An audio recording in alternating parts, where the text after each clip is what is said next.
Guys, this one is an absolute must-watch. I was not expecting this clip today.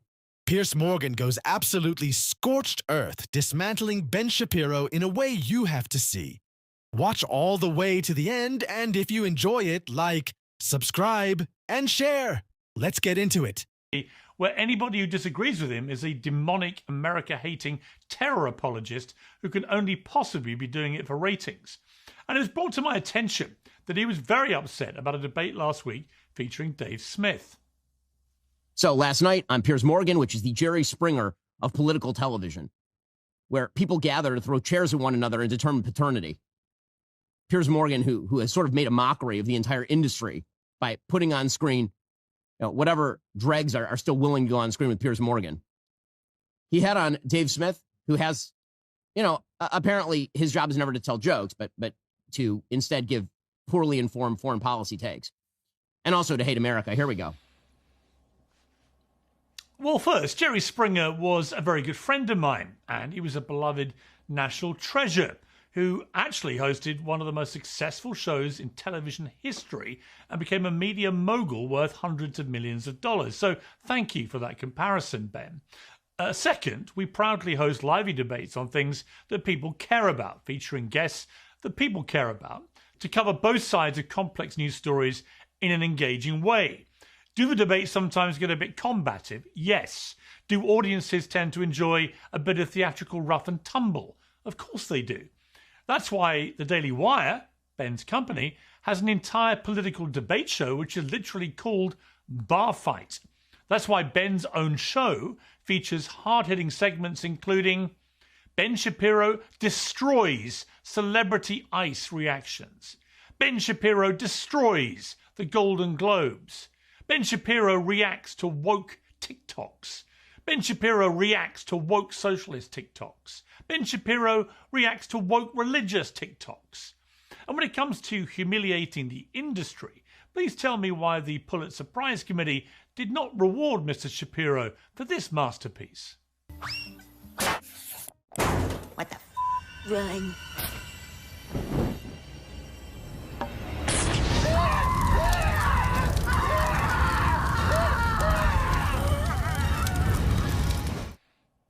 You could say that makes a mockery of the industry. Third, I want to examine the charge that I've committed a sin against journalism by hosting what Ben Shapiro describes as whatever dregs are still willing to appear on my show. Well, on the subject of Iran and US foreign policy specifically, recent guests have included Masih Alinejad, Lisa Daftari, Patrick Bet-David, Carla Sands, Rob O'Neill, Goldie Gamari, Jonathan Conricus, Alan Dershowitz, Alika Lebon, Ambassador John Bolton, General Wesley Clark, General Mark Kimmett, a former UN prosecutor accusing Iran of mass murder, Ambassador Mike Huckabee, former Vice President Mike Pence, Eric Weinstein, Josh Hammer, former Israeli Prime Minister Naftali Bennett, and the IDF spokesman Nadav Shoshani. Now, it's unlikely that Ben is talking about any of these people because they are either vehemently pro-Israel or to some extent they are supportive of attacking Iran to destroy its regime. It's also unlikely he's talking about, say, Michael Knowles or Isabel Brown, who make very valuable contributions to the show on a regular basis and do, of course, work alongside Ben Shapiro at the Daily Wire. So what is he really talking about? Well, we know he doesn't like Dave Smith and flat out refuses to debate him, which strikes me as pretty cowardly. You can make up your own minds about why he refuses. And what Ben really takes issue with is that among the many guests supporting his worldview, and specifically supporting Israel, we also invite many people who don't support his worldview and don't support the Israeli government. Take Piers Morgan, of course, suggesting the only reason that I was not appearing on his show anymore was his criticism of Israel, which is weird because I appeared on his show for literally months after October 7th, even though he was already critical of Israel. And I really haven't said anything on Piers or about Piers or to Piers for probably a year. I just stopped appearing on his show. Why? Well, honestly, he kept bringing on actual Nazis and the Nazi adjacent and then treated them all too often as voices worthy of a large audience. Like, for example, these people. I believe that Jewish supremacy is the greatest threat to America, and I think it's the greatest threat to the world today. I truly believe that. You think Hitler was very cool? Yes, I do. One of them. And I'm tired of pretending he's not. It's going to be the headlines tomorrow. Piers Morgan, Israel is ISIS. Only amongst people who weren't listening. That's how I feel about those young men in Gaza. You ask me why I won't condemn them. Because those young men were born into a concentration camp. You don't think they Israel have? has been a terrorist state. Okay, Israel right now is imparting a genocide and a Holocaust on the Gazan people. Listen, it's Piers' choice who he decides to have on his show and how he decides to conduct the kind of clown car battle royale that he does on a show every night. And it's my choice not to join that circus. We all make our choices and we all live with them, but some of us make our choices based on, actual principles and not the clicks. Well, the last time Ben Shapiro appeared on Uncensored to discuss Israel's war on Hamas specifically was in March 2024, at which time I was being accused on a daily basis of being a paid-up Israeli shill. He lacks the self-awareness to realise that many pro-Palestine contributors got very angry with our show for hosting so-called genocide enablers like him. That's exactly why I'm not partisan and don't want to be. There is more than one view on any emotive or consequential subject. You can't possibly know you are right if you don't know what the other side thinks. That's precisely why free speech exists as a principle we all defend. And when it comes to principles, as Mr. Shapiro puts it, I'd remind him that I've left several high-profile jobs over my principles. Principles like my views on gun control and my belief that criticising a princess is an essential right. I give my opinions about everything based on the information I have at the time, and I change my views when facts change. Some people might find that highly irritating, but it's because I'm not an ideologue, and I never will be. Ben Shapiro calls our debate a clown show circus, and that's fine. He's perfectly entitled to his opinion. Many people do choose to watch Uncensored, including clearly Ben Shapiro. It's ironic that the clips he showed were not from our so-called battle royale debates, but from long-form one-on-one interviews, which we do a lot of the time. And it's outrageously disingenuous that the clips he showed did not include the parts of those interviews where I called out every single one of them about things I didn't agree with. His montage of the same interviews could have looked like this. You sound like a Nazi. I mean, why do you say that? That's literally what Nazis would have said in World War II. You think if half your family had been wiped out by very fucking cool Hitler, you'd still think he was very fucking cool?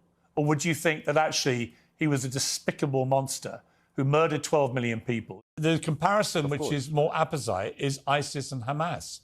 They are both nihilistic terror groups intent on killing as many Jewish people and others as they can possibly kill. That's not true. As the numbers... Okay. It's just not true. Piers... Well, Professor, with respect... Okay, I'm not going to... It's not true. Piers. Yeah, but you have to listen to what I say. But you want me to believe you when you say you weren't aware of the scale of this for several days. I find that just... I'm incredulous. You want me to believe that? This country, which was formed in 1948 by pretending to be refugees, if you will, and being invited into the homes of Palestinians, the horrific story of what happened. Well, they weren't pretending to be refugees. They were people fleeing a Holocaust. You can take the view, as many do, that interviewing people with extreme opinions is pointless. You can stick your head in the sand like an ostrich or hide behind your very big desk and wish they didn't have an audience, but they do. My view is that they already speak unfiltered to large audiences, and whether you like it or not, at least on my show, these audiences get to see them being challenged. Ben Shapiro used to make a mockery of deplatforming when the person being deplatformed was Ben Shapiro, usually by shrieking protesters on woke campuses. But his uncompromising views on Israel and America's military and political support for Israel have turned him into a cancel culture vulture with the very same sneering intolerance he used to loathe. If you disagree with him, you're a Nazi, he says, channeling Kamala Harris. Everybody knows my position on Israel. I vehemently defended Israel's right to respond and defend itself after October the 7th. I became increasingly critical of Israel because its government's actions in Gaza became impossible to defend. We don't need to relitigate all of that now. But as Dave Smith correctly points out, it's not just me. Polling shows the American people have turned against Israel and its government in particular for precisely the same reasons. If Ben listened to some of the arguments instead of just throwing tantrums about them, he might understand why. Just as I continue to host people who defend Israel's conduct in Gaza when many people wish I wouldn't and say I shouldn't, Ben Shapiro does. He, of course, has my phone number and my email address. He could have discussed his differences with me in private, which I would have preferred. But he hasn't bothered to even politely reply to my occasional messages for a very long time now. Oddly, since the... Honestly, this was an absolutely brutal takedown. I don't agree with everything Piers Morgan says, but in this case, I think he made some strong points about Ben Shapiro and what he sees as hypocrisy. The refusal to debate these issues face to face only makes the situation more interesting. But that's just my take. What do you guys think? Drop your thoughts in the comments, and I'll see you in the next clip.